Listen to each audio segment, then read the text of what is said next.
দেখো তোমাদের যেটা হচ্ছিল আর কি, যে আমাদের যে একটা ক্লাস চলছিল গতদিনকে, যে মৃত্তিকা থেকে আমাদের ক্লাস চলছিল, ঠিক আছে? সয়েল থেকে, অর্থাৎ ভারতের যে আমাদের মৃত্তিকা, সেই মৃত্তিকাটা আমরা গতদিনকে আমরা ক্লাস করেছিলাম। যে মৃত্তিকা আমাদের যে বিভিন্ন রকম বৈচিত্র্যের কারণে ভারতকে 6টি প্রধান মৃত্তিকা অঞ্চলে ভাগ করা হয়েছে। তো ওই 6টির মধ্যে আমরা গত ক্লাসে জেনেছিলাম যে দুটো মৃত্তিকার সম্পর্কে জেনেছিলাম, অর্থাৎ একটা হচ্ছে পলি মৃত্তিকা আর একটা হচ্ছে আমাদের কৃষ্ণ মৃত্তিকা। এরপরে যেগুলো আমাদের মৃত্তিকাগুলো রয়েছে, সেই মৃত্তিকাগুলো কিন্তু আমরা পরবর্তী যে আরো মৃত্তিকা রয়েছে, লোহিত মৃত্তিকা, ল্যাটেরাইট মৃত্তিকা, তারপর হচ্ছে সিরোজেম মৃত্তিকা অর্থাৎ মরু মৃত্তিকা, আর হচ্ছে পার্বত্য মৃত্তিকা, এগুলোর সম্পর্কেও কিন্তু আমাদের জানতে হবে। তাহলে এইগুলোর এরপর যেটা আমরা আসবো, অর্থাৎ পলি মৃত্তিকা হয়েছে, কৃষ্ণ মৃত্তিকা হয়েছে, এবং যেটা 3 নম্বর, যেটা ভারতের তৃতীয় প্রধান মৃত্তিকা, ভারতের তৃতীয় প্রধান মৃত্তিকা হচ্ছে আমাদের কি, লোহিত মৃত্তিকা বা লাল মৃত্তিকা বা লাল মাটি। তো এই যে লোহিত মৃত্তিকা বা লাল মাটি, আমি তোমাদেরকে আগের দিনকে হয়তো বলেছিলাম যে কিভাবে আমাদের কতগুলো বিষয় আমাদেরকে জানতে হবে। সেই বিষয়গুলো হচ্ছে আমাদের, যাই বলেছিলাম যে একটা আঞ্চলিক বন্টন জানতে হবে, তারপরে তার উৎপত্তি, ওই বিষয়টা একটু জেনে নিতে হবে, তারপরে তার বৈশিষ্ট্য, এই প্রত্যেকটা মৃত্তিকারই আমাদের এইভাবে কিন্তু তোমাদের করতে হবে। তাহলে চলো এবার আমরা জানি যে বাকি যে মৃত্তিকাগুলো রয়েছে তাদের আমরা এই বিষয়বস্তুগুলো সম্পর্কে জানার চেষ্টা করি। চলো, তাহলে এদের মধ্যে আমরা যেটা আসছি, যে লাল মৃত্তিকা বা লোহিত মৃত্তিকা, লাল মৃত্তিকা বা লোহিত মৃত্তিকা। এই যে লাল মৃত্তিকা বা রোহিত, মানে 3 নম্বর যেটা মৃত্তিকা আমরা পেলাম, লোহিত, লোহিত বা লাল বা লাল মাটি, ঠিক আছে? লোহিত বা লাল মাটি, এই যে লোহিত বা লাল মাটিটা, এবার এই যে লোহিত বা লাল মাটিটার আমাদের বন্টন জানতে হবে।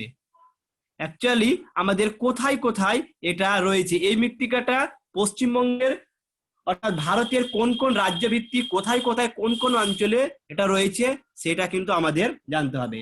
তাহলে এর বন্টন যেটা আমরা প্রথমেই বলবো, এর বন্টন পূর্বাংশে, বেশিরভাগ পূর্বাঞ্চলগুলোতে, অর্থাৎ যদি আমরা দেখি যে যে ঝাড়খণ্ড, ঝাড়খণ্ড যেগুলো মেনলি এলাকা, সেগুলো কিন্তু তোমাদেরকে প্রথমেই বলতে হবে। যেমন ঝাড়খণ্ড, তারপরে হচ্ছে আমাদের কি না, তো ওড়িশা,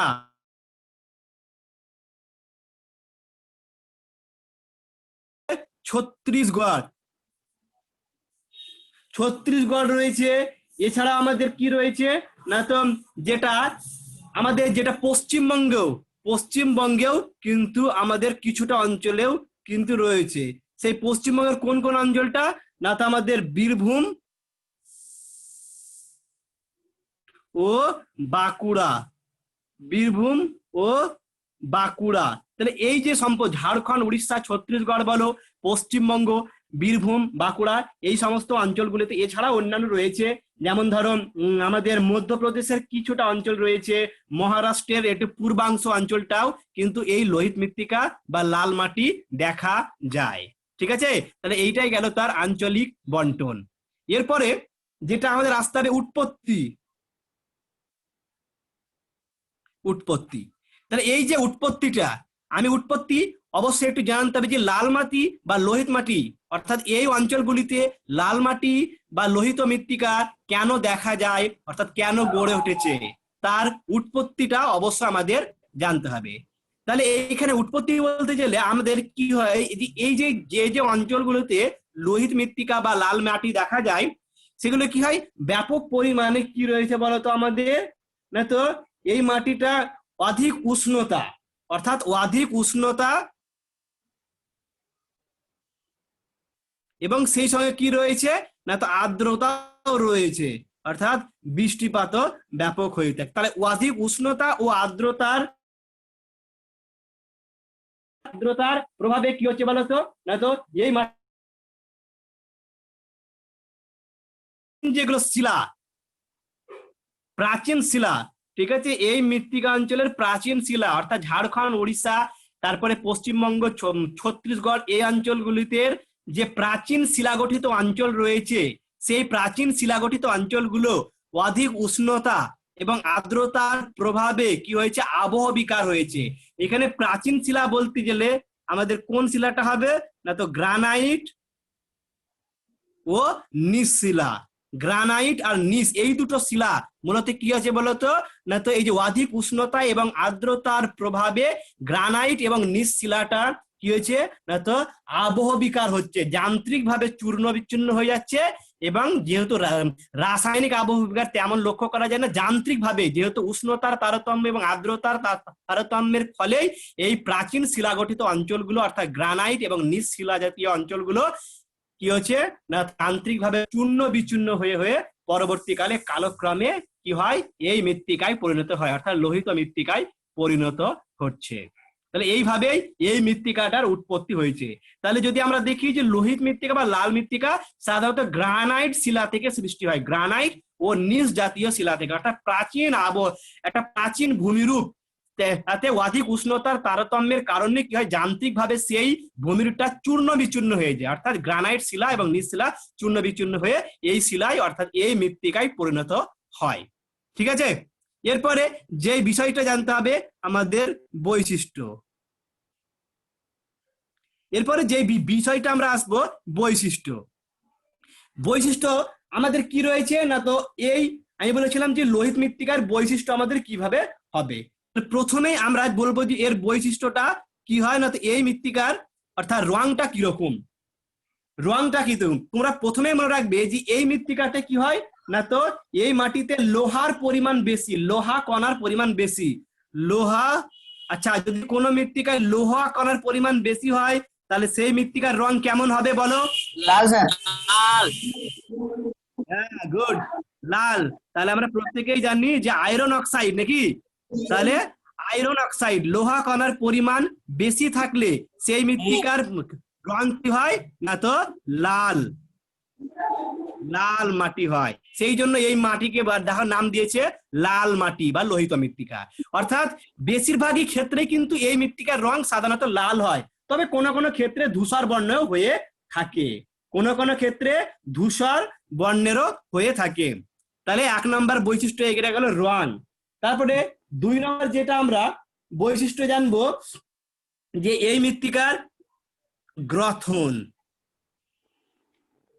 গ্রথন, গ্রথন মানে আমি আগে থেকে বলেছিলাম যে যে মৃত্তিকায় বালি, পলি এবং কাদার যে আপেক্ষিক অনুপাত, সেই অনুপাতকে আমরা বলি হয় গ্রথন। তাহলে এই মৃত্তিকায় কি রয়েছে না, তো লাল, অর্থাৎ লাল মৃত্তিকায় বা লোহিত মৃত্তিকায় আমাদের পলি, পলি ও বালির ভাগ বেশি, পলি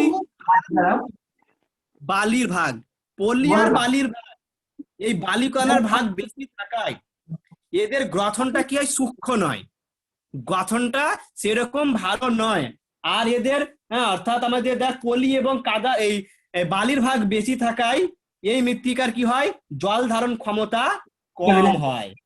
হ্যাঁ, এই মৃত্তিকায় জল ধারণ, ফলে এর জল ধারণ ক্ষমতা কম। এটা মনে রাখবি যে পলি ও বালির ভাগ এই মৃত্তিকায় বেশি থাকার ফলে এই মৃত্তিকার কি হয় না, তো জল ধারণ কম, জল ধারণ ক্ষমতা কম। তাহলে এটা একটা গেল 2 নম্বর বৈশিষ্ট্য গ্রথন। 3 নম্বর যেটা বৈশিষ্ট্য, 3 নম্বর বৈশিষ্ট্য, ওই বৈশিষ্ট্য খুব ইম্পর্টেন্স, উপাদান। অর্থাৎ এই মৃত্তিকায় আমাদের কি কি উপাদান নিয়ে গঠিত। তাহলে এই মৃত্তিকাটা মূলত আমাদের বলা যেতে পারে যে এই মৃত্তিকাটাই নাইট্রোজেন, এই মৃত্তিকাটা আমাদের কি হয়েছে না, তো নাইট্রোজেন, নাইট্রোজেন এবং চুন, ঠিক আছে, নাইট্রোজেন, চুন, আর এখানে হিউমাস রয়েছে ব্যাপক পরিমাণে। এখানে হিউমাসের পরিমাণ, এই সরি নাইট্রোজেন, এখানে নাইট্রোজেন, চুন, হিউমাস এগুলো কিন্তু কি রয়েছে, কম রয়েছে। নাইট্রোজেন, চুন, হিউমাস এই সমস্ত উপাদানগুলো কি হয়েছে, কম রয়েছে। সেটা কোনটা বেশি রয়েছে, ফসফরাস। ফসফরাসটা এই উপাদানটা বেশি আছে, আর নাইট্রোজেন, চুন, হিউমাস এই মৃত্তিকায় কম হয়। ঠিক আছে, অর্থাৎ নাইট্রোজেন আর চুনের ভাগ সামান্য, আর বলছে কি ফসফরাসের পরিমাণ বেশি। তার ফলে কি বলতো, এই মৃত্তিকাটা কি হয়, আচ্ছা যদি কোনো মৃত্তিকা নাইট্রোজেন, হ্যাঁ তোর কি হিউমাস, চুন যদি কম থাকে, তাহলে সেই মৃত্তিকাটা উর্বর হবে না অনুর্বর হবে? অনুর্বর। অনুর্বর। তাহলে তাই আমরা বলা যেতে পারে এই মাটি না তো কি, না তো অনুর্বর প্রকৃতির, অনুর্বর প্রকৃতি। অর্থাৎ এই সমস্ত কথাগুলো কিন্তু তোমাদের বলে দিতে হবে, ঠিক আছে, অনুর্বর প্রকৃতির। তারপরে 4 নম্বর বৈশিষ্ট্য আমরা কি বলতে পারি, জি এই মৃত্তিকায় বেশি অনুর্বর যদিও হয়, এই মৃত্তিকায় কিন্তু আমাদের কি হয়, বেশিরভাগ যেগুলো কাঠ ফসল, অর্থাৎ বাদাম বল, ভুট্টা বল, সোয়াবিন বল, এই সমস্ত চাষগুলো কিন্তু বিশেষ উপযোগী। অর্থাৎ বাদাম, তারপরে হচ্ছে আমাদের ভুট্টা, হ্যাঁ, তারপরে হচ্ছে কফি উৎপাদনে এই মৃত্তিকাটা বিশেষ উপযোগী। কফি উৎপাদনে এই মৃত্তিকাটা অর্থাৎ লাল মাটিটা বিশেষ উপযোগী। ঠিক আছে, তাহলে এই সমস্ত বিষয়গুলো কিন্তু তোমাদের বলতে হবে, নইলে কিন্তু হবে না। অর্থাৎ এই যে বৈশিষ্ট্যগুলো পাচ্ছি আমরা, এই বৈশিষ্ট্যগুলো অর্থাৎ আঞ্চলিক বন্টন, উৎপত্তি এবং উপাদান, এইগুলো কিন্তু জানতে হবে। বেশ, এই গেল তোমাদের লোহিত মাটি। এবার যেটা 4 নম্বর মৃত্তিকা, 4 নম্বর যেটা মৃত্তিকা আসছে সেটা হচ্ছে ল্যাটেরাইট মাটি। এইটাও অনেকটা লোহিত মাটির মতো, এই জন্য তো এই মাটির মধ্যে পার্থক্য আছে। ল্যাটেরাইট মাটি আমরা প্রত্যেকেই জানি যে ল্যাটেরাইট, এই যে ল্যাটেরাইট শব্দটা, হ্যাঁ, ল্যাটিন শব্দ থেকে এসেছে। ল্যাটিন শব্দ আমি হয়তো আগের দিন কি তোমাদের বলেছিলাম যে ল্যাটিন শব্দ কি ল্যাটার থেকে এসেছে, ল্যাটার, হ্যাঁ, LATER, ল্যাটার শব্দ থেকে এসেছে। ল্যাটার শব্দের অর্থ কি, কেউ পারবি? ল্যাটিন শব্দ ল্যাটার, এই ল্যাটার শব্দের ইট, হ্যাঁ ইট। বেশ, ল্যাটার শব্দের অর্থ হচ্ছে ইট, ল্যাটিন শব্দ ল্যাটার, ঠিক আছে। ল্যাটেরাইট কথাটা এসছে ল্যাটিন শব্দ ল্যাটার, যার অর্থ হচ্ছে ইট, ইট। তাহলে ইটের রং কেমন? আমরা জানি ইটের রং হচ্ছে কি, না তো লাল বর্ণের, তাই তো। এই সেই জন্য এই মানে মৃত্তিকাটাকে বলা হয় ল্যাটেরাইট মৃত্তিকা। এবার এর জানবো বন্টন। তাহলে এইটা একটা কথা মনে রাখবি যে এই মৃত্তিকাটা কোথায় কোথায় লক্ষ্য করা যায়। এই মৃত্তিকাটা বেশিরভাগ আমাদের দক্ষিণ ভারতে, অর্থাৎ আমরা যদি দেখি কর্ণাটক, বেশিরভাগ কর্ণাটক সব দিয়ে মৃত্তিকায়, কর্ণাটক, তারপরে হচ্ছে আমাদের অন্ধ্রপ্রদেশ, ঠিক আছে, কর্ণাটক, অন্ধ্রপ্রদেশ। তারপরে আমরা যদি দেখি অর্থাৎ যেখানে অধিক পরিমাণ বৃষ্টিপাত হয়, তারপরে আমাদের আন্দামান নিকোবর দ্বীপপুঞ্জ, আন্দামান ও নিকোবরে, তাহলে ঠিক আছে, আন্দামান ও নিকোবর দ্বীপপুঞ্জ। এছাড়াও পশ্চিমবঙ্গেও লক্ষ্য করা যায়, হ্যাঁ, এছাড়াও আমাদের পশ্চিমবঙ্গেও কিন্তু এই মৃত্তিকার বন্টন, অর্থাৎ এই ল্যাটেরাইট মৃত্তিকাটা আমাদের এই সমস্ত অঞ্চলগুলোতে লক্ষ্য করা যায়। এবার অ্যাকচুয়ালি তাহলে আমরা জানলাম যে ল্যাটিন শব্দ লেটার থেকে এসছে, যার অর্থ হচ্ছে ইট, মানে ইটের মতো লাল বর্ণ বলে এই মৃত্তিকাকে বলা হয় ল্যাটেরাইট মৃত্তিকা, যেটা কর্ণাটক, অন্ধ্রপ্রদেশ, আন্দামান নিকোবর দ্বীপপুঞ্জ এই সমস্ত অঞ্চলগুলোতে লক্ষ্য করা যায়। এবার দেখ উৎপত্তি, না তো কি, উৎপত্তিটা আমাদেরকে জানতে হবে। উৎপত্তিটা খুবই সহজ, এই মৃত্তিকা কিভাবে সৃষ্টি হয়। এখানে উৎপত্তি যদি আমি বলি যে কি হয়, যেখানে অধিক বৃষ্টিপাত হয়, অধিক, যে সমস্ত অঞ্চলে কি হচ্ছে অধিক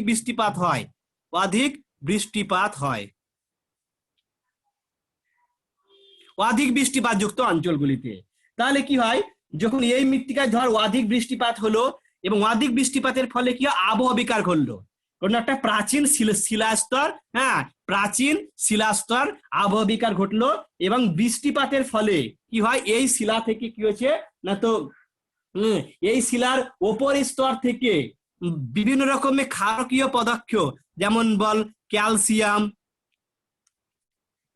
ক্যালসিয়াম, তারপর হচ্ছে সিলিকা, ঠিক আছে, ক্যালসিয়াম, সিলিকা, তারপরে হচ্ছে সোডিয়াম।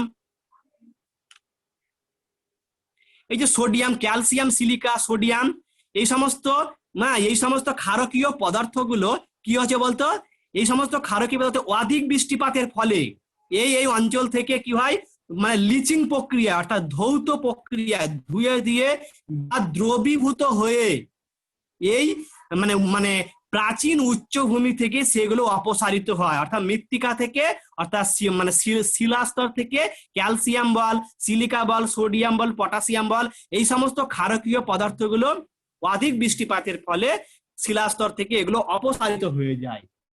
ফলে শুধু কি হয় বলতো, ফলে এই মৃত্তিকায় কি হয় না তো লোহা আর হচ্ছে কি হচ্ছে অ্যালুমিনিয়াম অক্সাইড, ঠিক আছে, লোহা আর হচ্ছে অ্যালুমিনিয়াম, লোহা আর হচ্ছে অ্যালুমিনিয়াম অক্সাইড কি হচ্ছে পড়ে থাকে। ঠিক আছে, তাহলে কি বললাম যে অধিক বৃষ্টিপাতের ফলে ক্যালসিয়াম, সিলিকা, তারপরে সোডিয়াম এই সমস্ত ক্ষারকীয় পদার্থগুলো অধিক বৃষ্টিপাতের ফলে আবহবিকারগ্রস্ত হয়ে অন্যত্র কি হয়, অপসারিত হয়ে যায়। ফলে শুধু যে মৃত্তিকায় লোহা আর হচ্ছে অ্যালুমিনিয়াম অক্সাইড পড়ে থাকে, এবং ওই পড়ে থাকে তার সঙ্গে কি হয়েছে, এই মৃত্তিকাটা অর্থাৎ তার সঙ্গে পরবর্তীকালে কি হয়েছে না তো ল্যাটেরাইট মৃত্তিকায় পরিণত হয়। তাহলে যেহেতু আমরা দেখতে পেলাম এই মৃত্তিকায় লোহা আর অ্যালুমিনিয়াম অক্সাইডের পরিমাণটা বেশি, লোহা আর অ্যালুমিনিয়াম অক্সাইডের পরিমাণটা বেশি থাকার ফলে এই মৃত্তিকার বর্ণ বা রং লাল বর্ণের। ঠিক আছে, এর বর্ণ হচ্ছে লাল বর্ণের। তাহলে এটা বোঝা গেল তো উৎপত্তি। এবার আসছি আমরা বৈশিষ্ট্য। বৈশিষ্ট্যগুলো খুবই সহজ। যদি আমরা এবার হচ্ছে বৈশিষ্ট্য, অর্থাৎ যদি আমরা দেখি যে বৈশিষ্ট্য আমরা কি জানবো না, তো প্রথমে যেটা বলবো যে রং, আমরা কি বলবো না, তো এই মৃত্তিকার রং সাধারণত লাল হয়ে থাকে, তবে কখনো কখনো বাদামি বর্ণেরও হয়ে থাকে। রং কি হয় না, তো এই মৃত্তিকারও লাল হয়ে থাকে।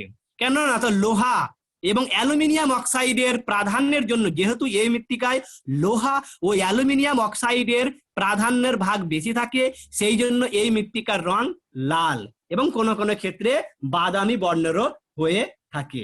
তারপরে 2 নম্বর যেটা বৈশিষ্ট্য, অর্থাৎ এই মৃত্তিকার গ্রথন কেমন। আমরা জানি যে এই মৃত্তিকাটা কি শুধু লোহা এবং অ্যালুমিনিয়াম অক্সাইড পড়ে থাকে। এই মৃত্তিকাটা লোহা ও অ্যালুমিনিয়াম অক্সাইড, অর্থাৎ দেখা যাবে যে এই মৃত্তিকাটা কাঁকরের মতন, একটা বিচ্ছিন্ন কাঁকরের মতন, শুধু মতবে যে বিচ্ছিন্ন কাঁকরের মতো, অর্থাৎ বড় বড় একটা দলবদ্ধ কাঁকরের মতন এই মৃত্তিকাটা সৃষ্টি বলে এই মৃত্তিকাটা কি হয় না, তো অনুর্বর। তাহলে এর গ্রথনটা কি দলার মতন, বড় বড় শক্ত দলা, অর্থাৎ একটা বিচ্ছিন্ন কাঁকরের মতন যেন বড়।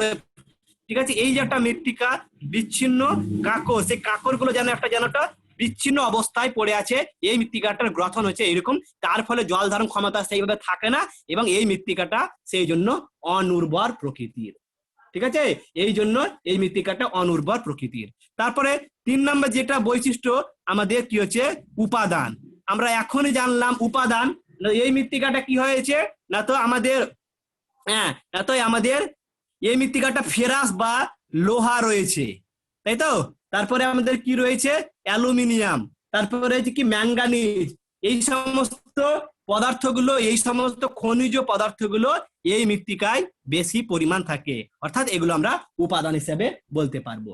তারপরে এই মৃত্তিকার আরেকটা যে বৈশিষ্ট্য রয়েছে, জি এই মৃত্তিকার আরেকটা বৈশিষ্ট্য রয়েছে যেটাকে আমরা বলতে পারি বিশেষ বৈশিষ্ট্য।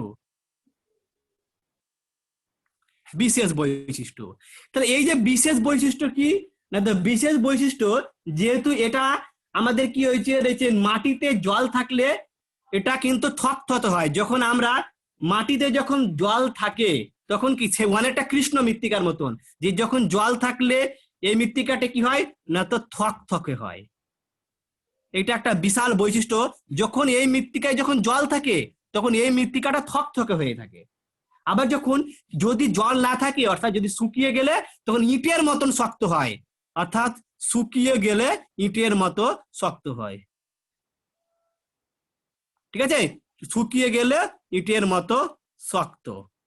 তাহলে এইটা একটা গুরুত্বপূর্ণ এর বৈশিষ্ট্য যে এই মাটি। তারপরে কি, যে কাঁকরের মতো বড় বড় দলাযুক্ত দেখা যায়, মৌচাকের মতো গর্ত দেখা যায়, এই সমস্ত বৈশিষ্ট্যগুলো কিন্তু আমাদের বলতে হবে। তাহলে দেখো অনেকটা লাল মাটি আর লোহিত মৃত্তিকা বা ল্যাটেরাইট মৃত্তিকা অনেকটা একই হলেও সম্পূর্ণ কিন্তু ভিন্ন জিনিস বা আলাদা জিনিস। তাহলে এই দুটোর মধ্যে পার্থক্য তোমাদের প্রত্যেকের এগুলো কাজ থাকলো, এবং যত সম্ভব তাড়াতাড়ি আমাকে লিখে পাঠাবে, তোমরা প্রত্যেকেই হোয়াটসঅ্যাপ নাম্বারে আমাকে সেন্ড করবে। অর্থাৎ ল্যাটেরাইট মৃত্তিকা আর মানে লোহিত মৃত্তিকা বা লাল মৃত্তিকার মধ্যে পার্থক্য, এটা যেন ভেরি ভেরি ইম্পর্টেন্ট। অনেক সময় 2 নাম্বার বা 3 নাম্বারের মধ্যেও কিন্তু আসে ল্যাটেরাইট মৃত্তিকা এবং লাল মৃত্তিকা। ঠিক আছে, তো এই গেল তোমাদের ল্যাটেরাইট মৃত্তিকা। এবার যেটা রয়েছে 5 নাম্বার যেটা রয়েছে, অর্থাৎ কি মরু মৃত্তিকা। কি প্রত্যেকের বই আছে তো? বলো, প্রত্যেকের বই আছে তো?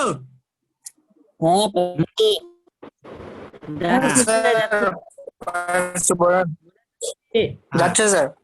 আচ্ছা, না জেলে বলবে, ঠিক আছে, সমস্যা হলে বলবে। তাহলে এবার আসছি যেটা মরু মৃত্তিকা বা সিরোজেম। সিরোজেম, মরুমৃত্তিকা বা সিরোজেম এটাকে আর একটা বলা হয়। তাহলে এটা আমরা জানি যে মরুমৃত্তিকা বা সিরোজেম এটাও খুবই সহজ, বা এটা একটা এই মানে এই মৃত্তিকাটা তো ম্যাপ পয়েন্টে খুবই আসে। তো এর আমরা জানতে হবে যে মরুমৃত্তিকা মানে কি। মরু মানে কি, যে এগুলো মরু এবং শুষ্ক অঞ্চল, অর্থাৎ যেখানে বার্ষিক বৃষ্টিপাতের পরিমাণ কম। ভারতের যে সমস্ত অঞ্চলে বার্ষিক বৃষ্টিপাতের পরিমাণ কম, সেই সমস্ত অঞ্চলগুলোতে এই মৃত্তিকার বন্টন বা আধিক্য লক্ষ্য করা যায়। তাহলে আমরা জানি যে ভারতের কোন কোন অঞ্চলে বার্ষিক বৃষ্টিপাতের পরিমাণ তুলনামূলকভাবে কম। অর্থাৎ আমরা, হ্যাঁ, যদি আমরা বন্টন দেখি তাহলে কি, যেগুলো রুক্ষ এবং শুষ্ক পরিবেশে, যেটা আমরা প্রত্যেকেই শুনে আসছি যে রাজস্থান, নাকি রাজস্থানের মরুভূমি, হ্যাঁ রাজস্থানের মরুভূমি। আর একটা কি রয়েছে তার যে তৎসংলগ্ন পাঞ্জাব, পাঞ্জাব রয়েছে, এবং হরিয়ানা, পাঞ্জাব হরিয়ানার, হ্যাঁ হরিয়ানার দক্ষিণাংশ, এবং কি হয় না তো গুজরাটেরও দক্ষিণাংশ, সরি গুজরাটের পশ্চিম দক্ষিণাংশ, গুজরাট। তাহলে এই সমস্ত অঞ্চলগুলোতে কি হয়, বার্ষিক গড় বৃষ্টিপাতের পরিমাণ, হ্যাঁ, আমাদের কি হয়েছে কম, এবং উষ্ণতার পরিমাণ বেশি। অর্থাৎ এই অঞ্চলগুলিতে উষ্ণতার যে প্রসার, অর্থাৎ দিনের বেলায় উষ্ণতা ব্যাপক হারে হয়, এবং রাত্রি বেলায় কি হয়, উষ্ণতার বিকিরিত হয়ে যায়। অর্থাৎ উষ্ণতার প্রসার, অর্থাৎ উষ্ণতার কি বলবো, তারতম্য দেখা যায়। তাই তো আমরা পড়েছিলাম যে এই অঞ্চলে সব থেকে যান্ত্রিক আবহবিকার সব থেকে কার্যকারী মরু অঞ্চলে। অর্থাৎ এই অঞ্চলে উষ্ণতার প্রসার বা উষ্ণতার তারতম্য, দিনের বেলায় উষ্ণতার পরিমাণ খুবই বেশি, এবং রাত্রি বেলায় উষ্ণতার পরিমাণও অনেকটা কমে যায়। অর্থাৎ এই যে রুক্ষ এবং শুষ্ক পরিবেশে এই মৃত্তিকায় মরু মৃত্তিকা বা সিরোজেম মৃত্তিকা লক্ষ্য করা যায়। তো এই মৃত্তিকাটা আমাদের, ঠিক আছে, এটা তাহলে এটা বন্টন জানলাম। এবার আমাদেরকে জানতে হবে উৎপত্তি। উৎপত্তি, তাহলে এই মৃত্তিকার দেখো, তাহলে আমরা কি হয় না তো আমাদের মরুমৃত্তিকায়, তাহলে মরুভূমিতে কিসের পরিমাণ বেশি? আমরা জানি যে বালি, নাকি, অর্থাৎ বালি, এবং কি রয়েছে, বেলে পাথর, বেলে পাথর, বেলে পাথর। তাহলে মরুমৃত্তিকায় বেলে সমৃদ্ধ, অর্থাৎ বালি এবং মাটি মিশ্রিত হয়ে কি হয়, বেলে পাথর শিলা গঠিত অঞ্চলে এই মরুমৃত্তিকায় এই সমস্ত বেলে পাথর শিলার আধিক্যটা বেশি দেখা যায়। তাহলে এই যে বেলে পাথর, অর্থাৎ আমাদের এই যে বেলে পাথরটা কি হচ্ছে বলতো, না তো এই মরুভূমি অঞ্চলে চরম শুষ্কতা রয়েছে এবং উষ্ণতার তারতম্য খুবই বেশি, তাই তো বৃষ্টিপাতের পরিমাণ কম, মোটামুটি 50 সেমিরও কম হয়ে থাকে, 50 সেমিরও কম, সেগুলো আমরা মরুভূমি অঞ্চল বলি। তো এই যে 50 সেমিরও কম, অর্থাৎ একটা শুষ্ক আবহাওয়া রয়েছে, এবং কি উষ্ণতার তারতম্য বেশি, অর্থাৎ উষ্ণতার প্রসারও বেশি হওয়ার ফলে এই যে বেলে পাথর, এই শিলাটা কি হয় না তো যান্ত্রিক আবহবিকার, যান্ত্রিক আবহবিকার, ঠিক আছে, যান্ত্রিক আবহ বিকারের ফলে কি হচ্ছে বলতো, এই বেলে পাথর শিলাটা যান্ত্রিক আবহ বিকারের ফলে চূর্ণ বিচূর্ণ হয়ে যাচ্ছে। অর্থাৎ দিনের সর্বোচ্চ তাপমাত্রার ফলে এই শিলাস্তরটা আয়তনে বাড়ছে, আবার রাত্রের বেলায় যে কি হয় তাপমাত্রা অনেকটা কমে যায়, তার ফলে এই শিলাস্তরের সংকোচন হয়েছে। এইভাবে সংকোচন প্রসারণের ফলে এটা কি হয়ে যায়, চূর্ণ বিচূর্ণ হয়ে যায়, এবং এই চূর্ণ বিচূর্ণ হয়ে গিয়ে বেলে পাথর জাতীয় মানে কি হয়, বালির ভাগ বেশি হয়ে এই মৃত্তিকাটা অর্থাৎ মরু মৃত্তিকা বা সিরোজেম মৃত্তিকাটার সৃষ্টি হচ্ছে। ঠিক আছে, এইভাবেই তাহলে আমরা দেখা যায় বেলে পাথর থেকে এই সিরোজেম বা মরু মৃত্তিকার সৃষ্টি হয়। এবার যেটা আমরা জানবো আর একটা যে বৈশিষ্ট্য দেখো, তাহলে এই বৈশিষ্ট্যগুলো কি কি হতে পারে। তাহলে মরুমৃত্তিকার আমরা সমস্ত বৈশিষ্ট্যগুলো আমরা মানে পয়েন্ট আকারে দিলে বেশি ভালো হয়। তাহলে এই মৃত্তিকার রং, যেহেতু এই মৃত্তিকাকে বালির ভাগ বেশি, তাই তো আমরা জানলাম যে এই মৃত্তিকা অর্থাৎ মরুমৃত্তিকা বা সিরোজেম মৃত্তিকা কি হচ্ছে না, তো বালির ভাগটা বেশি। আর বালির ভাগ যদি বেশি থাকে সেই মৃত্তিকার রং কি হবে, পীত বর্ণের, তাই তো। পীত মানে কি হয়, হলুদ বর্ণের, তাই তো না কি। তাহলে মাটির রং সাধারণত হয় আমাদের হলুদ বর্ণের, যে লোয়েস মানে মনে হচ্ছে তো লোয়েস, যে হলুদ বর্ণের বা পীত বর্ণের। তাহলে এই মৃত্তিকার যেহেতু বালির ভাগ বেশি, এই মৃত্তিকার তাহলে কারণটা বলে দেবে, যে ডাইরেক্ট লিখবে না যে এই মৃত্তিকার রং হলুদ বর্ণের, এইভাবে কিন্তু লিখবে না। অর্থাৎ কেন হলুদ বর্ণের হয়েছে সেই কথাটা আমাদের উল্লেখ করে দিতেই হবে। ঠিক আছে, তাহলে 1 নম্বর বৈশিষ্ট্য গেল, রঙের দিক দিয়ে একটা বৈশিষ্ট্য আমরা পেলাম। তারপর 2 নম্বর যেটা বৈশিষ্ট্য আমরা পাবো যে গ্রথন। তো এই মৃত্তিকায় জানি যে এই মৃত্তিকার মূল যে উপাদান সেটা হচ্ছে কোয়ার্জ বা বালি। হ্যাঁ, বালি, এই বালি দ্বারা গঠিত বলে এই মৃত্তিকার কি গ্রথনটা খুবই হালকা, ঠিক আছে, এই মৃত্তিকাটা অনেক হালকা হয়ে থাকে।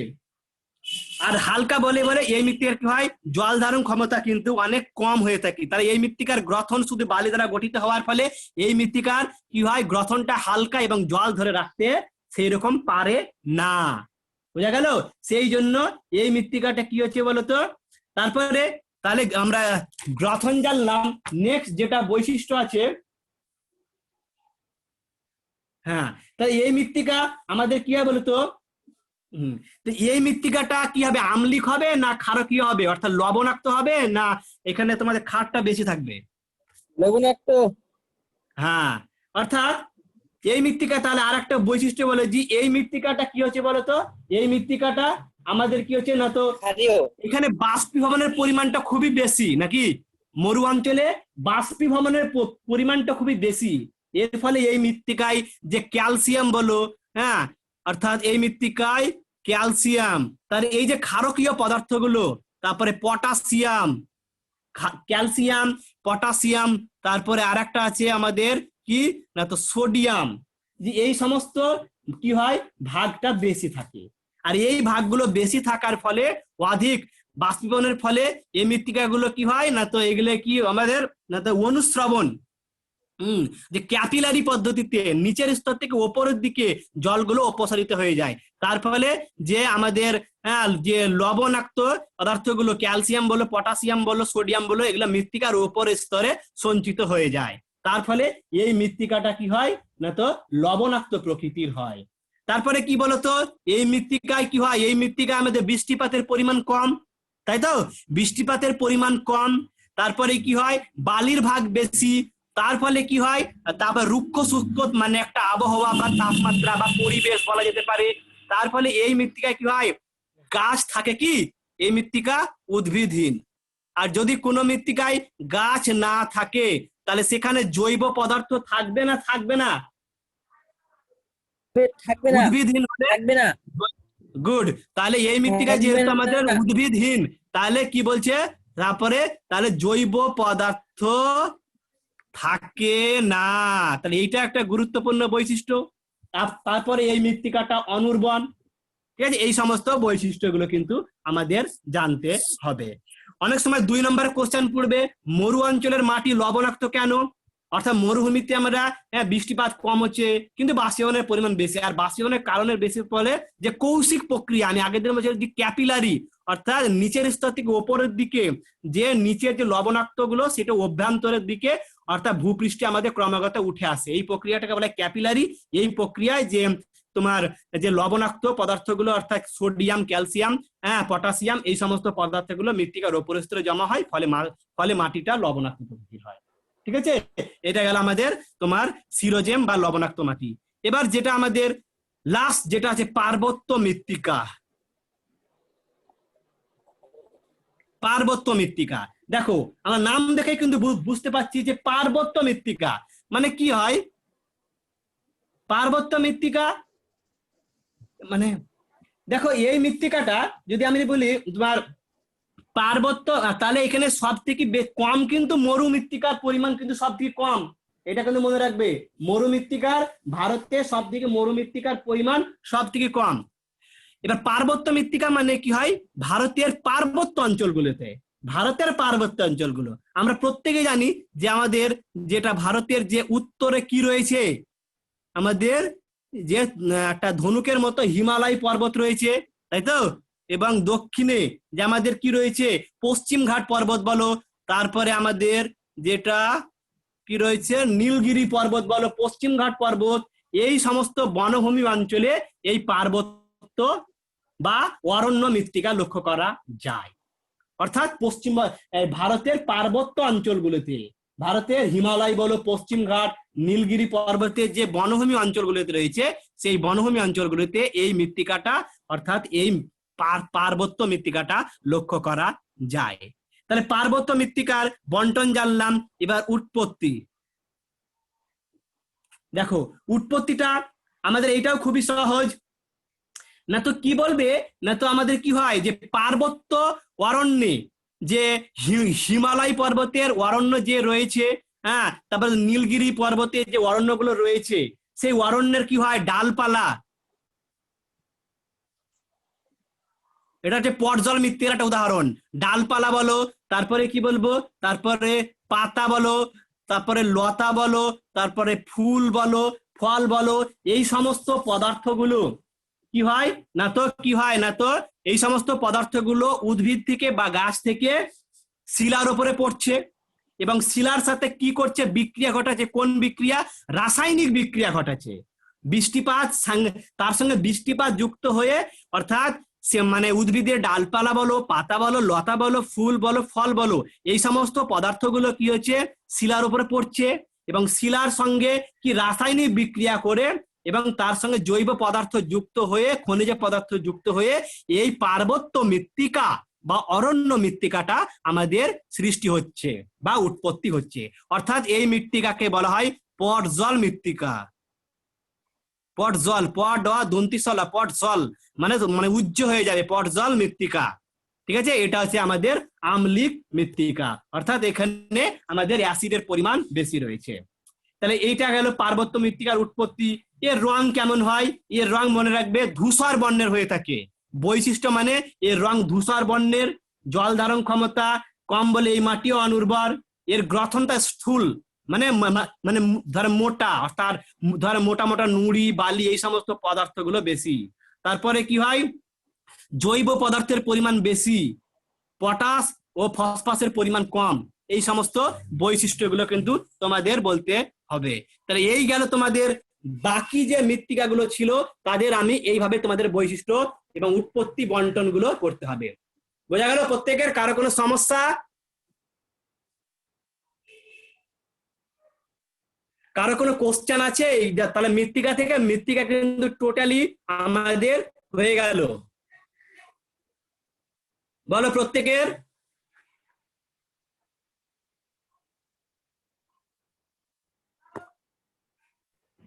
সমস্যা নেই তো? না স্যার। হ্যাঁ, তাহলে এবার দেখো যত তোমরা পড়বে তত তাহলে ইন্ডিয়ান ম্যাপ থেকেও মানে ইন্ডিয়ার যে আমি তোমাদের কিছুদিন পরে মানে ম্যাপটা আরম্ভ করব, যে 10 নম্বরের ম্যাপ আসে, অর্থাৎ এইখান থেকে তোমরা ধরে রাখো একটা ম্যাপ আসবে, একটা 1 নম্বরে আসবে, বলবে ভারতের মরু মৃত্তিকা অঞ্চল, ভারতের ল্যাটেরাইট মৃত্তিকা অঞ্চল, ঠিক আছে, এবং ভারতের লোহিত মৃত্তিকা অঞ্চল, ভারতের পলি মৃত্তিকা অঞ্চল। তাহলে ধরে রাখো একটা শর্ট কোশ্চেন আসবেই, তার সাথে সাথে একটা তো ম্যাপ পয়েন্টিং আসবেই। সেগুলো আমরা অন্তত মোটামুটি কিছুদিন হয়ে যাক, তারপরে ম্যাপটা নিয়ে আমরা আলোচনা করব। যেহেতু ইন্ডিয়ার থেকে, ইন্ডিয়ান রিজিওনাল জিওগ্রাফি থেকেই কিন্তু তোমাদের 10 নম্বর যে ম্যাপটা আসে, সে ম্যাপটা খুবই তোমরা প্রত্যেকে, আমি বলেছিলাম যে তোমরা কতগুলো আউটলাইনের ম্যাপ কিনে রাখো। ইন্ডিয়ার যে আউটলাইন ম্যাপ পাওয়া যায়, যে আমাদের খুচরো পাওয়া যায়, কতগুলো কিনে দেবে, যত কিনবে মোটামুটি 40-50 পিস কিনে রাখো।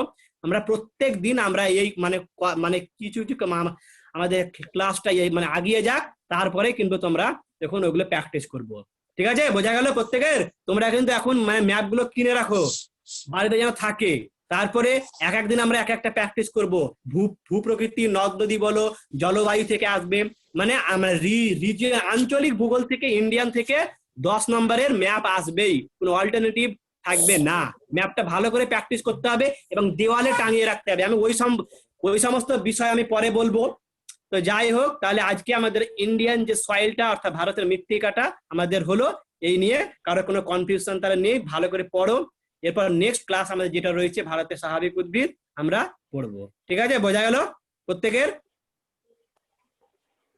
স্যার কালো মাটিতে যে রাসায়নিক পদার্থটা থাকে চটচটে ভাবে, জন্য ওটার নাম কি স্যার বলেছিলেন? হ্যাঁ, মন্ট মরিলোনাইট। মন্ট মরিলোনাইট। ঠিক আছে স্যার। মন্ট মরিলোনাইট। এরপরে হ্যাঁ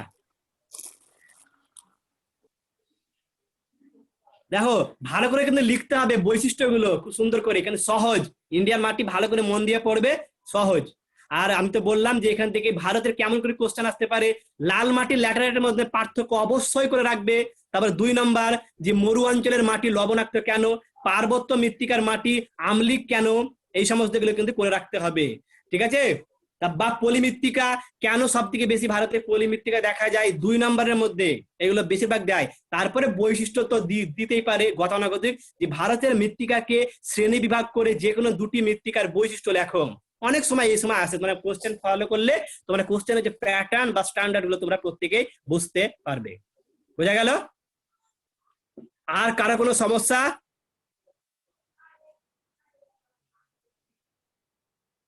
নেই তো কারো কোনো সমস্যা ইন্ডিয়ান সয়েল থেকে বা ভারতের মৃত্তিকা থেকে? বেশ, পড়ো তাহলে, তাহলে হয়ে যাবে। ঠিক আছে, তাহলে আজকে এই পর্যন্তই থাক নাকি? আচ্ছা ঠিক আছে। আসসালামু আলাইকুম। আচ্ছা ঠিক আছে।